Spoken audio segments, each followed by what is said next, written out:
Hello and welcome to Rappler Talk. My name is Amanda Lago, and today I have with me one of the most adored love teams in Philippine showbiz, Maymay Entrata and Edward Barber, who What's are up, everybody? reuniting. Yeah, they're here to talk to me about their upcoming film, which is the reunion film called Princess DayaReese. Very exciting project. So to begin with, kwento niyo sa'kin, like, what is the story about and sino-sino yung characters niyo? Hmm, bago ang lahat po bago ko pa explain yung aming movie, gusto ko lang mag-hi sa lahat ng mga kapamilya natin na nanonood ngayon po. Maraming salamat sa pag-imbita po sa'min. Sa inyo, Miss Amanda, thank you po para po suportahan ang aming movie na mapapalabas na po ngayon January 1. So, ang movie po nito ay about sa pagpapanggap at magsisimula po yun sa character ko na si Reese.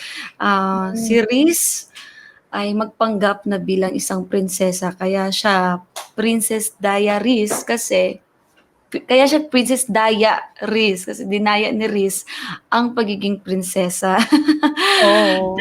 Dahil sa dahilang gusto niya kaya niya tinanggap itong offer na ito dahil gusto niyang yumaman agad-agad. Dahil nga, meron siya talagang goal na yumaman agad para sa pamilya niya at para patunayan niya sa lolo niya na kaya niya, na hindi lang siya hanggang dito lang. No? Kaya Oh. minsan nasa maling paraan na yung way niya, kahit mali na ginagawa niya pa rin at yun ang hindi okay. Pero siguro sa part ko, ako bilang isang Maymay, siguro dahil na din sa kung ano nangyari sa buhay ni Riz, para maiintindihan mo din kung bakit niya ginawa yun po, no? Yung magpapanggap, yung manggagacho, oo. Basta kahit ano gagawin niya, basta involved dito ang pera, go siya ng go. Racket siya Wow. dito, racket dito, racket Yes. siya. Oo. Go-getter siya. Opo, hanggang sa ma-meet niya itong si Princess Ulap, ang second character ko, na mag-offer nga sa kanya na magpanggap bilang isang prinsesa. Tinanggap niya to kasi syempre involved pera dito eh. Kaya kahit malaki man itong pagkakamali na gagawin niya, pero go pa rin siya para sa So, pamilya. dalawa yung character mo dito. Yes po, si Riz at Wow. saka si Princess Ulap. Si Princess Ulap naman, sobrang opposite sila ni Riz. Kasi si Riz, di ba po, ano siya, very open, boyish. Ang top priority niya talaga ay pera. Tong si Princess Ulap, ang top priority niya, love. Puro pagmamahal ang nasa isip niya to the point na isasacrifice niya pagiging prinsesa at yung buong kayamanan na meron siya para lang sa minamahal niya. Which is, may pagkakamali din siyang um, gagawin. Kasi hindi naman sa lahat ng sakripisyo natin, tama yung desisyon natin po, di ba? So, Malalaman medyo may natin. pagka-martyr siya, ganun. Yes po. At dahil sa pagpapanggap ni Riz, yun nga, tinake niya na yung offer na yun, doon niya makilala si Caleb, which is si Edward. Kasi isa din dayo si Caleb doon sa kaharian. Dahil nga, Edward, baka Yeah. Okay, Edward, kwento mo Yes. naman yung character mo. So, at the very, very first thing I need to say is that the kingdom of Ulap is called Oro. O-R-O. So, si Caleb ay isang journalist, isang director, producer, and he's shooting a documentary sa kingdom ng Oro. Konti lang nakakapasok dito. Ako, at yung dalawang support ko or yung team ko in the movie, the Yayflix team, kami Ganda. lang ang nakapasok sa Oro. So si Caleb ay isang truth seeker. If it's Reese, what she wants most is money, or si Ulap, that she wants most is love. Ang pinakagusto or ang hinahabol ni Caleb ay ang katotohanan. Kung ano yung truth. So he's a truth seeker. So he'll do anything to find the truth, regardless of why, regardless of who he has to run over. Gagawin niyang lahat para i-expose kung ano yung totoo. So magiging Oo. interesting ang mechanics ni Caleb na isang truth seeker at si Reese slash Ulap slash si Reese na nagpapaulap. How I'm trying to expose her and she's trying to hide the truth. Yan po. Interesting. So, mukhang madaming magaganap sa movie na to, no?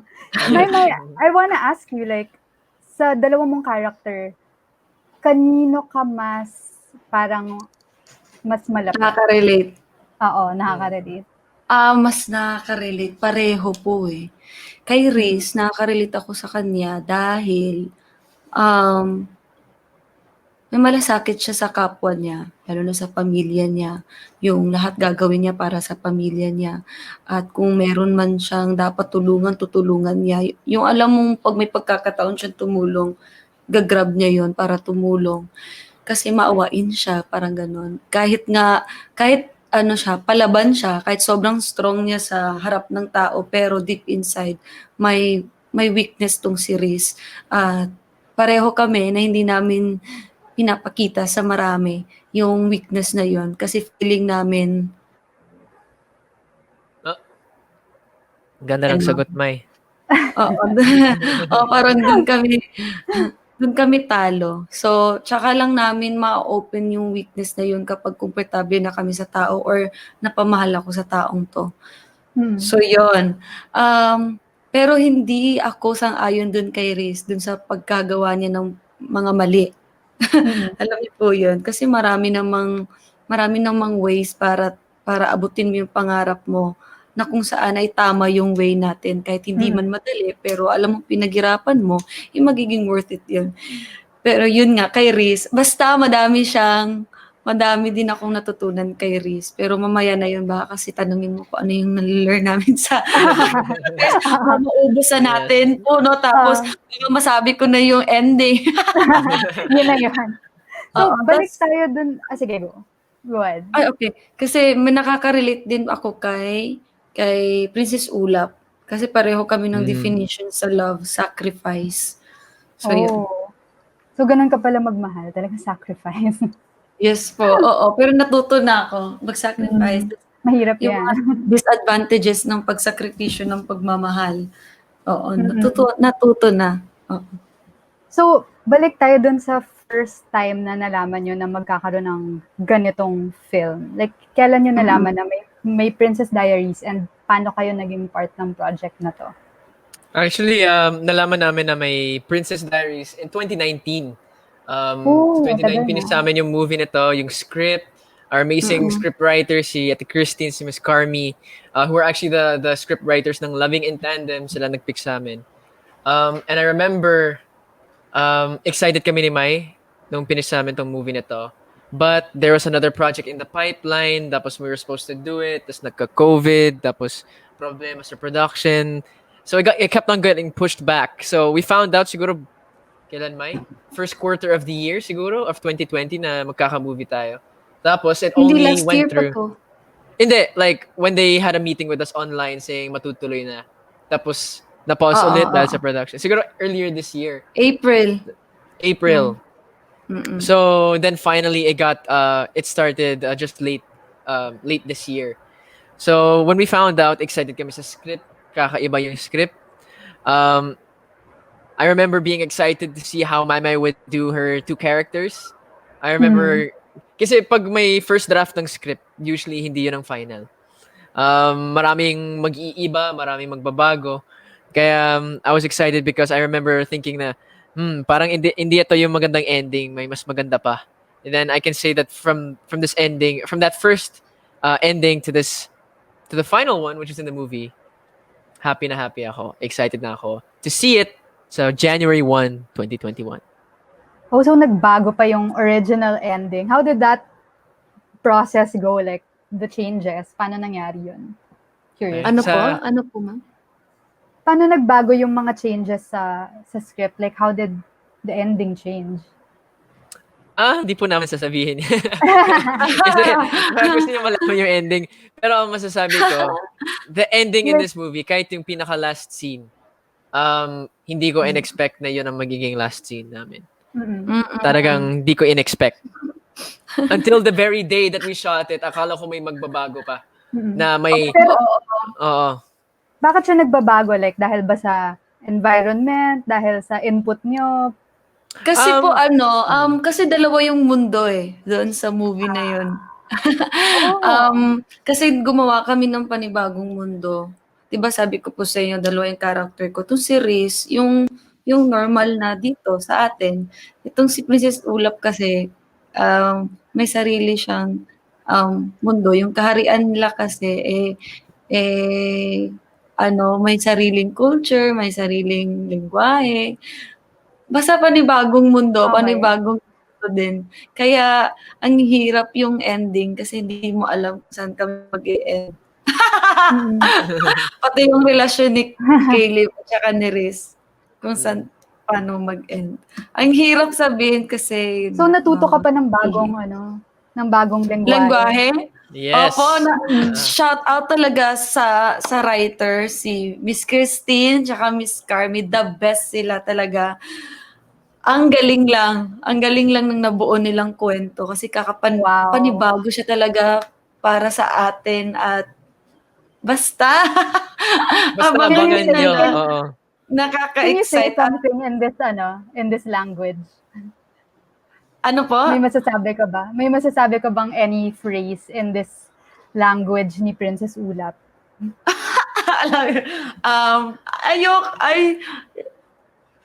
Huwag na lang kasi Wow. nakakatawa kasi pag first time mong marinig. So doon na lang mismo sa movie. Sige. Oo. Opo. So, oo. parang, ayun nga, parang it's, ang daming ang nangyari sa movie na may bagong mundo and stuff like that. How did you guys prepare for the roles?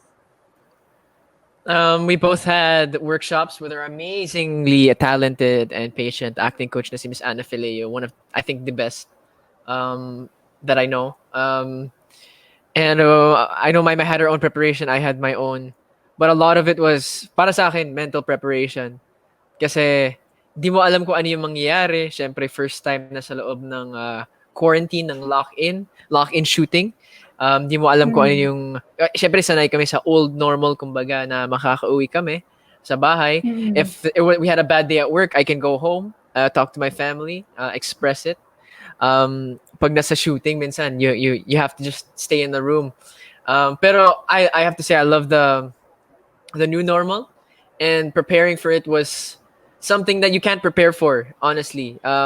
You can prepare your character, which is great. You can prepare your body, your stuff, your things. Pero pagdating sa shooting mismo, minsan di mo talaga alam kung ano yung mangyayari. So it was one of those things where you have to expect the unexpected and be ready to jump when the director tells you to jump. So yun po, character preparation, acting workshops, tapos yan po, yan. A lot of talks with the director. Yeah, si Direk Barry. Na-mention, ay sige, Maymay, go ahead. Opo? Yeah, Yung go ahead. preparation, tag nito, nakatulong yung quarantine sa preparasyon namin dito sa movie namin. Kasi nga, di ba po, simula nung sinabi nila na baka matutuloy na nga yung movie ngayong April, tapos sumunod yung August, tapos sumunod yung September, tapos hanggang sa natuloy ng November yung shooting namin. Sobrang happy ko dahil nakapag-prepare ako dun sa character ko na mahaba yung panahon ng preparasyon at involved na dito yung workshop, yung gaya ng sinabi ni Edward, pagbuo ng character, tapos sa pagkuha ng mga advice dun sa mga best actress na nakilala ko. At yun, worth it siya talaga. Tsaka sobrang feeling ko perfect time tong time na to at hindi ko pinagsisiyanin. Never ko din sumagip sa isip ko na naiinip ako, ba't ang tagal, ba't di kami nakapag-shoot. Kasi the more na sinasabi nila na magsa-stretch, ay magpo-postpone yung shooting namin, in positive na, ay ginamit ko na lang siya para maging positibo ako na marami pa akong oras na mag-prepare dun sa character ko. At yun nga, kaya nung nagsimula yung shooting, napadali yung bawat eksena na yun kasi nga buong buo sa amin yung character. So you had the Ayun, tsaka time. Opo, tsaka pasalamat na lang din po ako kay Direk Barry at sa writer kasi talagang tinulungan nila kami para mas maramdaman pa namin yung character namin. So na-mention nga ni Edward kanina na new normal, na lock-in shooting to, parang new normal shoot siya. Ano yung experience na yun? Like, paano kayo nag-adjust? Well, syempre from safety measures to personal safety measures, you have to really make sure that you're on point. Lahat ng marshals, lagi may alcohol. Lahat, pag walang take, dapat walang mask. Dapat may mask. Sorry. Dapat may mask. I think a total of 4 times throughout the 1 month na nag-shooting kami, just over a month, nag-swab test kami. So it was really, really, really, really safe, I guess you could say. Pero mahirap din kasi 12 hours yung shooting. Kahit anong mangyari, from the time that we get on set, from the time that we pack up, to the time that we pack up is 12 hours. Minsan sa old normal, umaabot ng 20 hours, 21 hours. So there was a lot of things that had to be rushed. Sinabi ni Direk na may mga shots talaga na parang we had this one scene na if we had the time, we would spend the whole day on that one scene. Pero walang time, so we had to cut it short. Direk had to cut it short. But it's just more than I feel to the actors, to the production. Grabe sila. Kasi imagine you usually have twice the time to prepare, twice the time to plan. Tapos they give you 12 hours na kahit in the middle of a scene, putulin mo na. Yeah, siguro the max that we ever reached was 13, 14. But by the consent of everyone, we managed to do it. Pero grabe, as in from shots to script to production to the concept lahat, I really have to give the production the credit. Wow. Kasi nag-adjust. Parang ang na hectic nung rush lahat and stuff. But wow. Congratulations. And nakita ko, po, Miss Amanda. aside from that, 'di ba, na mabilis siya, parang yung mga locations yung nakita ko parang sobrang ang init. Tas parang challenging siya. So how did you deal with that naman? Especially na hindi kayo nakaka-uwi at the end of the day. Maymay? Kasi nung nag-shoot kami, ang dami talagang challenges na dumaan sa while sinushoot namin yung movie. Lalo na po yung bumagyo. Oo, grabe, naapektuhan kami emotionally doon kasi. Oh my gosh, naabutan kayo ng Pero bagyo. mas lalo na doon sa Ulysses. Ulysses po ba yun? Oo, Ulysses. Ayaw ko nga siya sabihin kasi hindi siya. Hindi masabing pangalan ni Ulysses. Joke lang.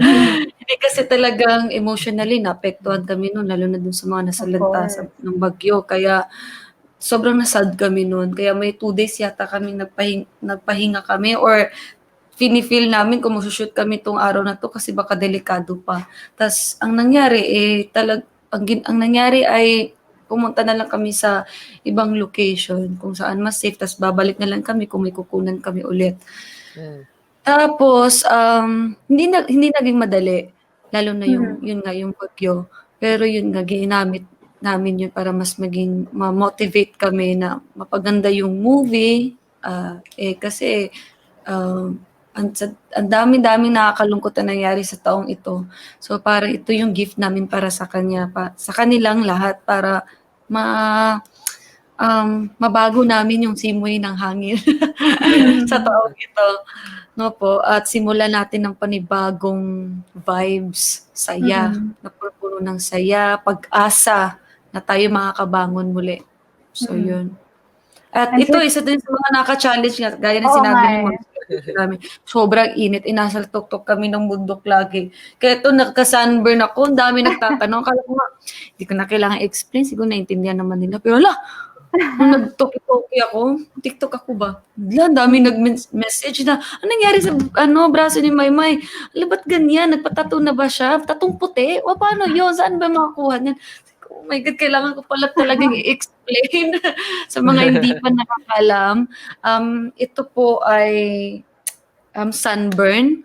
Kaya may marka dahil may acrylic tattoo po ako. Kaya pagtanggal, naiwan yung marka. So, yun.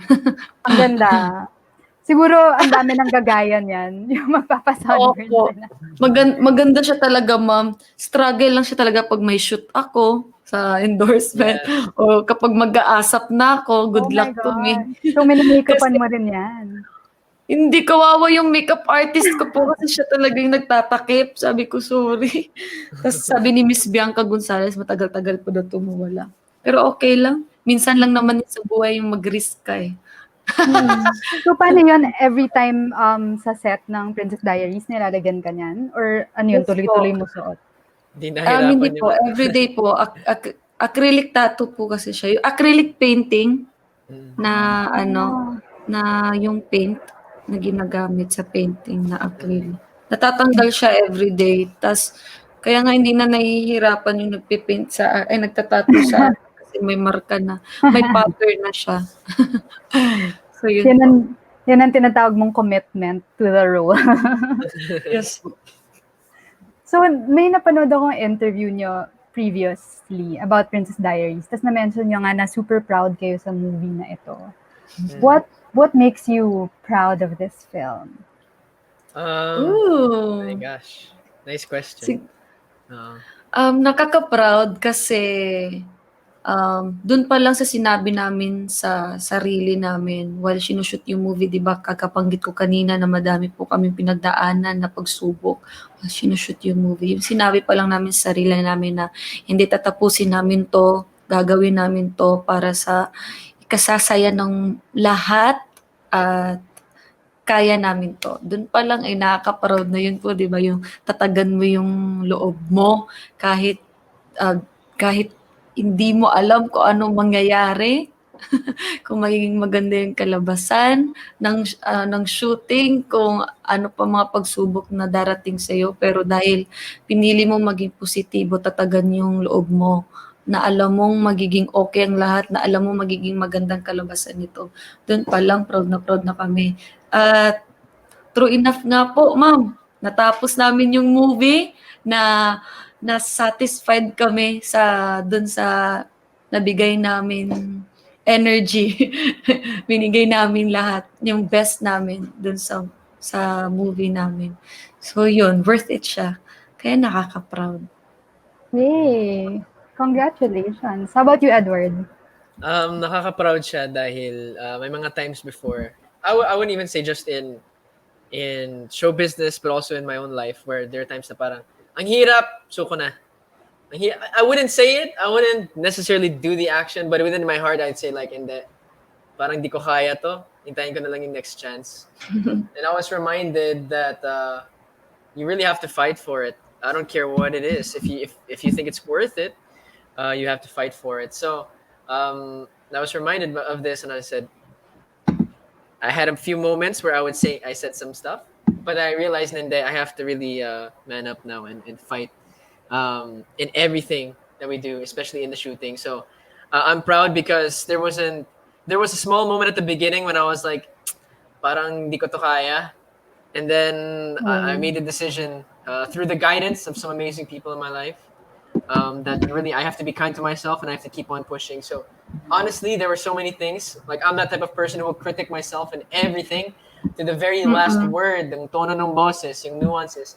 I will critique and judge myself.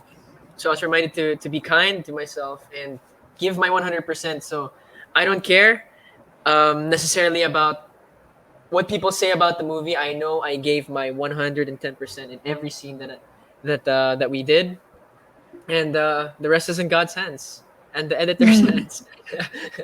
Yeah. Diba? So, on that note, can you maybe, I mean, now that we have an idea kung ano yung movie, what's it about, can you tell us what makes this different from your previous Loving in Tandem, no? Yung last nyo na movie na Okay. kayong dalawa yung star. So what makes it different from that? And why should people go see it? Yung Loving in Tandem kasi tumatakbo yung storya dun talaga mismo sa love story Mm. ni Shine tsaka ni Luke. Oh, natandaan ko pa, Edward.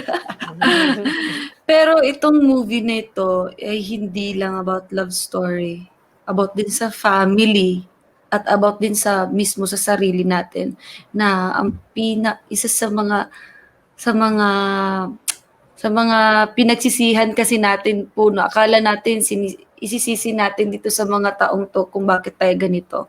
Pero hindi. Magsisimula ang pagbabago sa'yo mismo, sa sarili mo. So, yun. About sa sarili, love story, at sa family. Yung realization sa sarili, I mean, yun. Na hindi mo kailangan magpanggap para mahalin ka ng mahal mo or yung mga taong nasa paligid mo. At ang daming lesson dito sa moving ito. No po, yun. Gusto ko sabihin kung bakit, pero Spoiler. oo. Tsaka talagang masasabi kong pang lahat siya eh. Itong movie Okay. na ito. Kaya nga sabi ko family kasi mabata, matanda, teenager, swak na swak to sa movie na ito. So para sa lahat siya. Oo. Edward, may dadagdag ka ba? For me, one of the things that truly makes a difference. Oh, let's go to the really small details. Script pa lang iba, location pa lang iba, language iba. I don't know. I don't remember the last movie where they had two characters inside it. I don't remember the last movie that had a cast that's like this. The sobrang gaan. For me personally, I don't. I think this is probably the happiest set that I have ever experienced, and that's saying a lot kasi maraming ibang masayang set. But what's really different about this, I have to say, it's a story of, in many ways, very subtle lang, revival, redemption. Na even if you're so good at something, pwede ka magkamali at magkakamali ka, for sure. But there's no problem in owning up to those mistakes and standing up again and trying to be better. And that shines through in Reese's story, in Ulap's story, in my story. Halos lahat ng characters, it really shines through. So the last thing that makes a difference is that it's different is that it's showing the very beginning of 2021, and this is the thing. 2020 was a hard year, so let's start it off with a smile. Let's start it off with Princess DayaReese. Well, on that note, actually before we invite the viewers to watch your film, do you guys mind playing a game? Sure. It's called Sino ang Pinaka? Sige po, oo. Dahil nag-lock We in love kayo. games. Yes, dahil nag-lock in kayo, I'm sure mas nakilala nyo pang isa't isa. So, ano lang to? Ilang questions lang? Mga 5. Ganun. Sasabihin ko sana, we love games but we don't play love. We don't play with our hearts. We don't play with our hearts. You can quote them on that. So, itong game to, hindi to about playing with your hearts. It's just, well, sinong pinaka blank between the two of you? Bagong game yan, Bagong-bago. mama. Bagong-bago.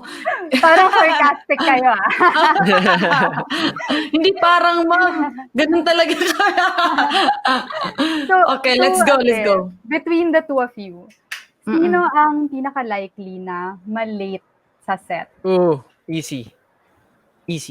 Ako. Self-confess. Self-confessed. Bakit? Because I have a morning routine at gagawin ko para sa akin yung morning routine na yan. Most important thing I do in my day. So, yun. I need to do that. Kung hindi ko gagawin yun, I won't be able to focus throughout the day. So, yun po. That's my reason. Kahit si Maymay mas matagal mag-ready kasi of course babae siya, makeup, hair, costume, mas mahirap talaga para sa mga babae. Feeling ko ako pa rin yung mas late kasi kontento ako eh. Kontento ako. Siguro 1 hour kaya na yan. It means I can manage my time well than you. Better than you. Ay, better pala. Okay. So, Grabe ano siya yung sa akin mag-correct ng English. humanda ka pag marunong mag-English. Di ba hindi mangyayari yun? Correct me Dahil pag Tagalog, kinokorrect ka May. niya. I'm curious, what's your Okay. morning routine, Edward? Bakit nauuna pa rin si Maymay sa'yo? Morning routine ko is prayer, worship, reading the word, reading the Bible, even just a couple of pages, and I do the same before I sleep. I don't care if that means I get less sleep, because again, if you're at the beginning of your day and you need your strength, there's a reason why it's called daily bread. You know, our Father give us our daily bread. It's not weekly loaf, and that's not just every Sunday mag-church ka. So daily bread siya. So para sa akin, napansin ko mas mahirap talaga yung araw ko if I don't ground myself in my faith and in God. So yun talagang, especially when I'm nervous, especially when I'm worried or afraid, and I was having a lot of that inside the movie. It really helped me. So yun po. So it's really like your nutrition. Parang breakfast mo Yes. talaga. Yes. So between the two of you, sino ang pinakamatagal mag-ready? I guess nasagot niyo na to kanina. Tapos, Si Maymay. Si Maymay, Si pero Edward. because wow. Ako yung Mag-ready, pinakamatagal Edward. Ready talaga. Ako talaga. Hindi. Kasi ako, sobrang, talaga ako, tutok ako sa time talaga. Bale, pag sinasabing 3 a.m. wake up call, gigising talaga ako at gagawin ko kung ano yung dapat kong gawin sa time na to, 3 a.m. to 4 a.m. Tapos 4 a.m. to 5 a.m. yung makeup. Kasi ako lang nagbi-makeup yung sa sarili ko. Tapos nag-hair lang din yung makeup artist ko na si Ate Sheila. Tapos sabi ko, Ate Sheila, hindi mo na kailangan mag-makeup. Ako na mag-makeup sa sarili ko. So yun, tapos hanggang 6 a.m. yun. Tapos 6 a.m. pull out. Tapos yun. Grabe ang Parang aga. nagigilty ako kapag nagigilty ako kapag nalilate ako. Parang ganon. Kaya sobrang tutok na tutok ako. Natuto na ako po eh. Again, commitment. Commitment yan. So, Pero si Edward minsan kasi late na naman talaga yung call time niya. Kaya marami siyang time mag-prepare. So, between the two of you, sino ang pinakamatakaw? Sa Feeling tingin ko niyo dito. po. Hindi natin masabi eh. Pero ako po kain din ako ng kain sobra. Lalo na tong shooting na ito. Feeling ko lalo sa shooting, honestly, I think it's Maymay kasi hindi ako masyadong kumakain. Kasi pag nasa shooting ako, lalo pag usually the food is rice. So ako, pag mabigat yung tiyan ko, inaantok ako. So it's not good for when I'm shooting. So may tendency na pumapayat ako when I'm shooting because I don't eat so much so I can focus more. Yun lang. Pero siguro outside shooting, pag available yung ibang deliveries, nako. So, pero for this shooting, si Maymay talaga. Si Maymay. Opo. Anong favorite mong nakain on set? Ako, ma'am? Oo. Kahit ano. Literally. Kahit ano kasi anything. lagi kaming gutom dun sa shooting dahil nga, di ba po, sa pagod. So, after talaga ng shooting or kaya naman pag may time na kumain, kain talaga ako ng kain kasi alam kong mahaba pa yung mahaba pa yung araw namin at yung mga eksena na hindi, lalo na dun sa mga eksena hindi basta-basta, lalo na pag mabigat, kailangan ng energy. So, yun. Pero baliktad Pag mabigat pala, hindi pa ako masyado kumakain. Oo. So, yun. So, ang next, sino ang pinaka-perfectionist?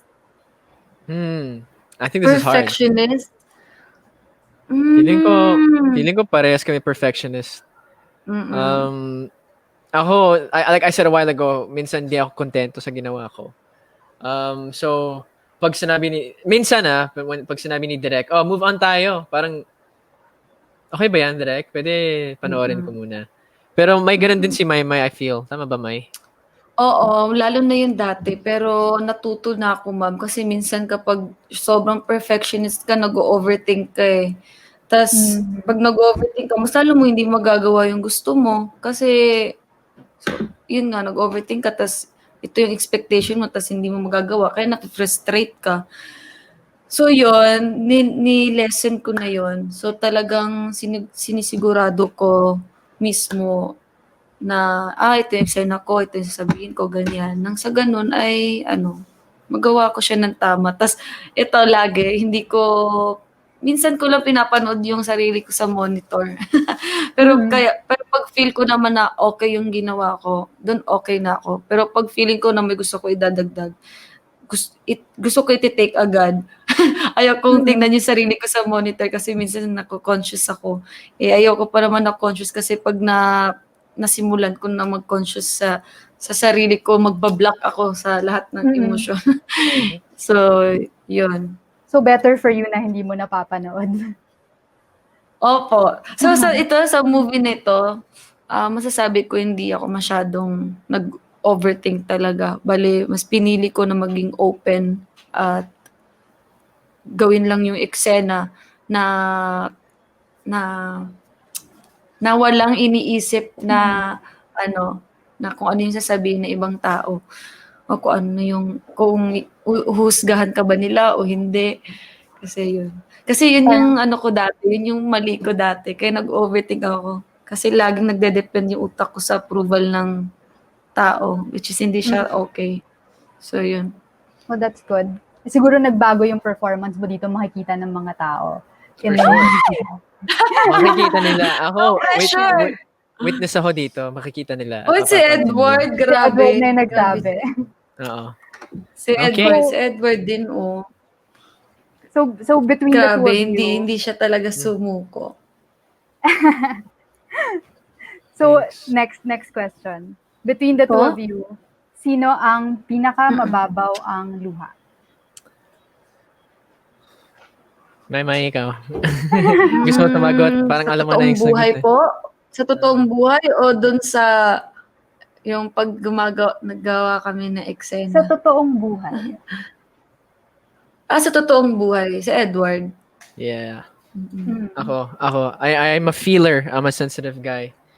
So I feel a lot. So when I don't feel personally na mababaw ang luha ko. I don't cry at like rom-coms or anything like that.